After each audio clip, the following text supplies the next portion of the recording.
Welcome to the Rock Newman Show. It's the Rock Newman Show. You know, in your book, you tell a story about absolute power corrupting absolutely. And that is the story of Don Siegelman, who was mentioned earlier, the ex-governor of Alabama, who you say is railroaded by Karl Rove and his people into prison.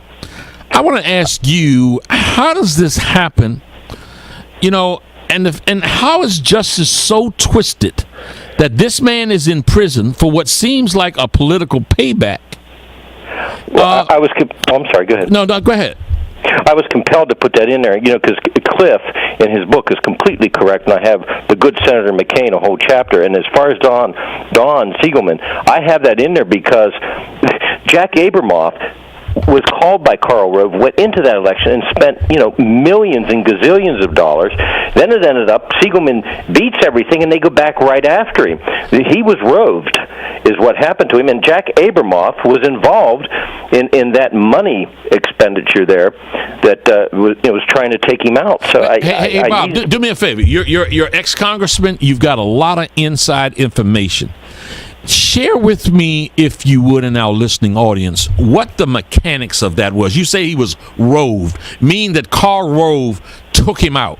And if I heard you correctly, it was that Karl Rove went to Abramoff, and Abramoff got involved, and this guy who's the ex-governor of Alabama ended up in prison. Give us the mechanics of how that worked.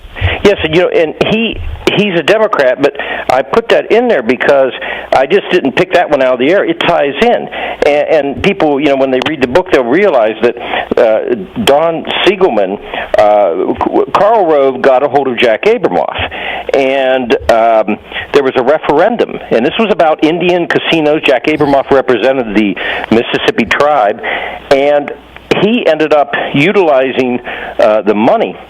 And see, Don Siegelman, in a nutshell, wanted to create a state lottery that would provide funds for Alabama youth to attend state college for free. And the CEO of this place called Health Sound donated $500,000 for a campaign to advance Alabamans as a good idea to help the kids.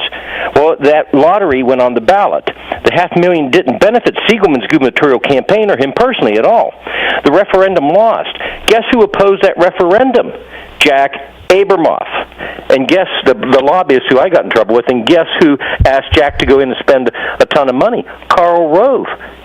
And so that money did not go to Siegelman's benefit, but let me tell you, they used that one on him. He beat, basically, he was up against Jack Abramoff, and Abramoff went in at Karl Rove's behest to put him away. Cliff, you have anything to add on that? Yeah, no, look, Bob's exactly right. I mean, that's the unequal system that we're looking at. There's no doubt. There's a great movie, I'll admit, full disclosure, I did some PR on it called Hot Coffee, which is all about the fight for tort reform in this country and who is behind pushing a lot of these tort reform laws. And there's a whole section in it on Karl Rove and some of the maneuvers he's made and involvement in a number of judicial races in Alabama and Mississippi, and you find these completely. There's a judge they talk about named Oliver Diaz who's railroaded again and again and again because they can't beat him. I mean, when you start seeing these stories again and again, you don't have to be that brilliant to see a pattern. And this is Rove's pattern. He's done this. He did it in Texas since the dawn of time. He finds a way to use law enforcement to help his political agenda. Folks that are listening out there, I really hope that you are listening with a keen ear, because we're talking about politics here, but the message is for you to understand the corruption that exists. And when you go into that voting booth, to have some idea about what is really going on behind the scenes. At the Rock Newman Show here on React Radio, we're always going to try to keep you informed, make you aware, so that you can make an informed and aware decision.